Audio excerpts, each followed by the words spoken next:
It's the Meika Safehouse show on the Pet Channel on TVU with your host, Ian Sprague. And special guest, Lou, back.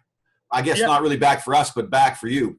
Yeah, we've known Lou for a while, but Lou is now in the system. Lou is was with family all his life, or most of his life, and after 25 years, their health has deteriorated. Lou's health has deteriorated, so it was just time for Lou to look for another spot. So, did I hear you right? 25 years old. Well, they had him for 25 years, and he wasn't a baby when they got him. So yeah, he's at least 25 years.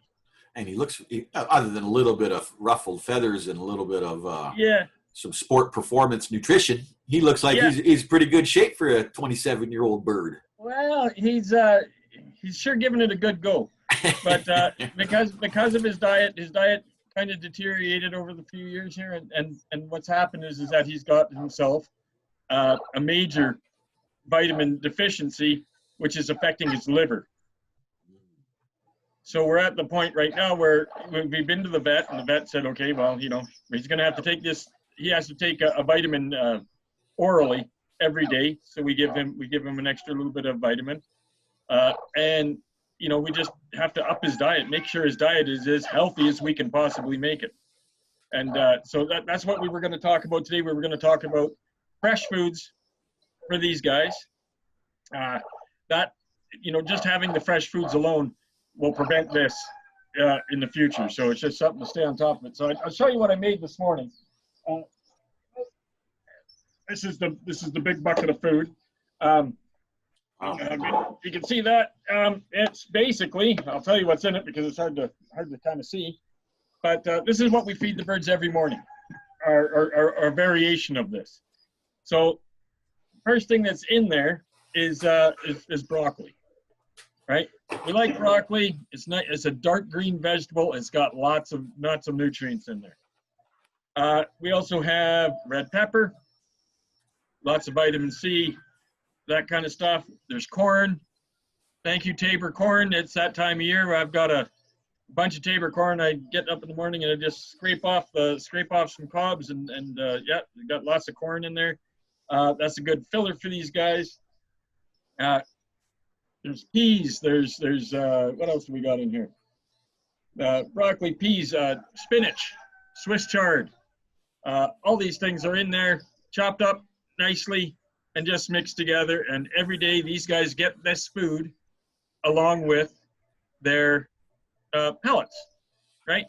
So a couple of things that we do to kind of to make sure that everything's going to be good, right? This is apple cider vinegar. This is kind of if you're keeping birds, this is one of the things that you should absolutely have in your pantry.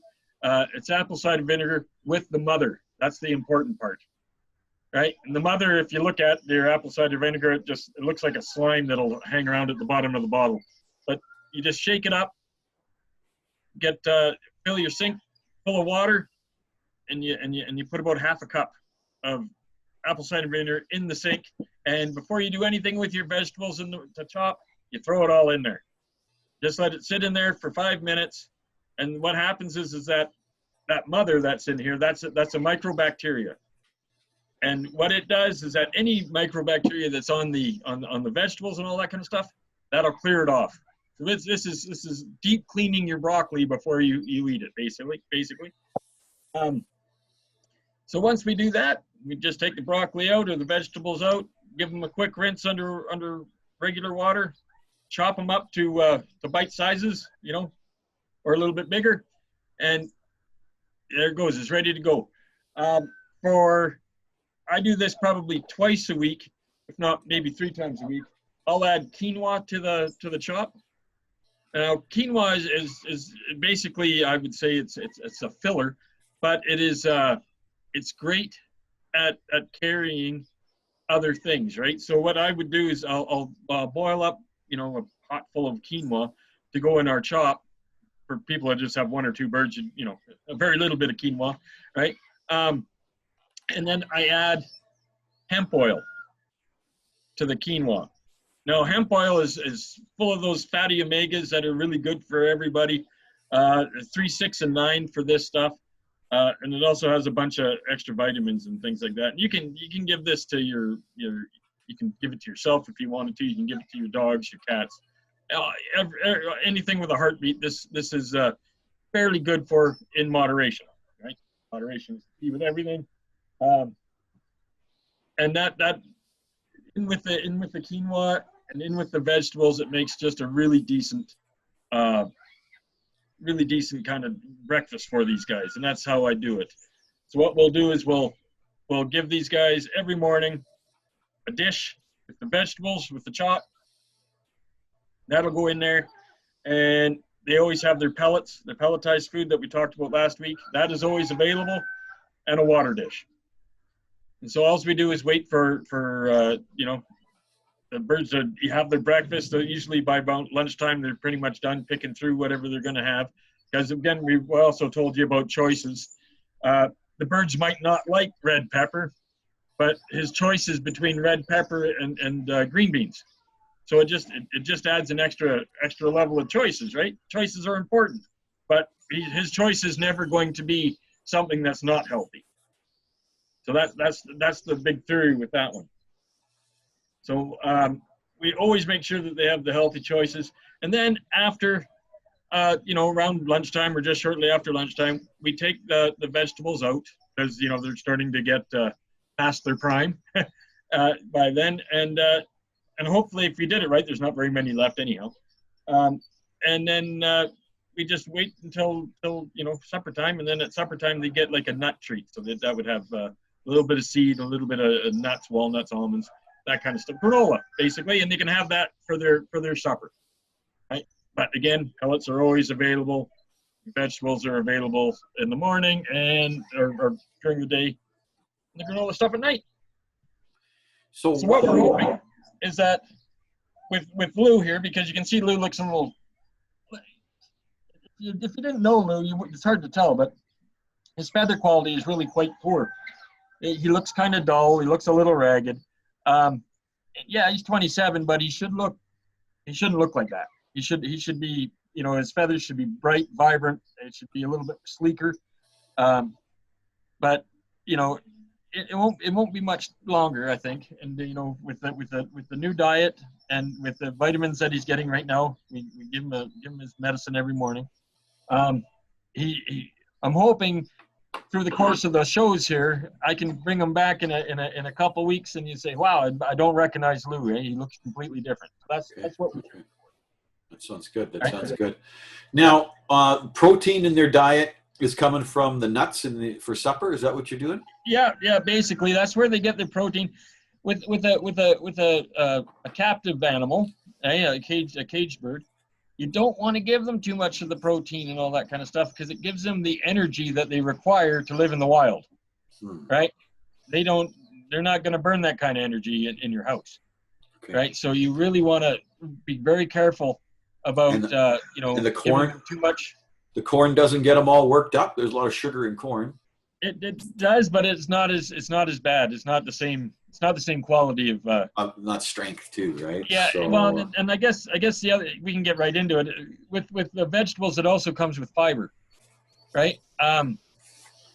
Birds generally don't like to have too much fiber in their diet because things have to pass, right? Mm-hmm. And so if things that are sitting in their stomach for too long, it slows them down. So they would like the oily nuts and the oily seeds and all that kind of stuff, kind of right through them. Lots of quick energy, strong energy, but it doesn't stay in their gut, right? So what's very interesting is outside of the pellets, this is a very healthy diet. Oh, I wish I eat that good. Well, you should. I should eat that good. I always laugh when I'm at the grocery store and I'm buying all these vegetables and stuff, and the girls look at me like, "This guy must be a vegetarian. How come he looks like that?" Yeah, no. It isn't for me. This is for the birds. So how's the lineup at the aviary? People coming in? You getting adoptions out the door? What's going on?